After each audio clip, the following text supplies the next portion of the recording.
درود پاک کی فضیلتوں پر غور کریں نا تو کون سا پرابلم ہے جس کا سولوشن درود پاک؟ سبحان اللہ۔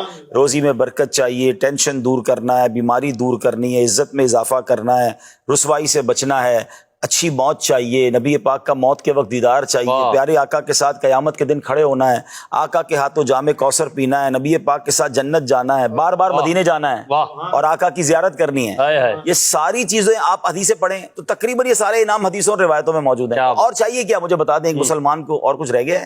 اگر آپ کو یہ سب مل جائے زندگی میں، سبحان اللہ۔ موت کے وقت مل جائے، حشر میں مل جائے، تو whatever else we need سب تو مل گیا۔ کیا بات۔ لیکن مسئلہ یہ ہے کہ درود پاک کی طرف وہ رغبت ہم شاید نہیں کر پاتے، ہم اس کو پنکچویلٹی سے نہیں پڑھ پاتے۔ اب آج کل بہت بڑا پرابلم مہنگائی کا ہے، لوگ قرضے میں ہیں۔ ایک بڑا خوبصورت حدیث پاک اور اس کے تحت ایک مختصر سا واقعہ عرض کر دیتا ہوں۔ نبی پاک علیہ الصلوۃ والسلام کا فرمان ہے جس کا مضمون ہے کہ جو شخص مصیبتوں اور پریشانیوں میں ہو، بہت سارے لوگ اس وقت طرح طرح کی مصیبتوں میں ہوں، ذرا غور سے سنیے گا۔ آقا علیہ الصلوۃ والسلام فرماتے ہیں جو شخص مصیبتوں اور پریشانیوں میں ہو اس کو چاہیے کہ مجھ پر کثرت سے درود پڑھے، کہ جو کثرت سے درود پاک پڑھتا ہے، درود پاک مصیبتوں اور پریشانیوں کو لے جاتا ہے۔ سبحان اللہ۔ یعنی یہ گویا آپ کے برڈن ریلیز کر دیتا ہے۔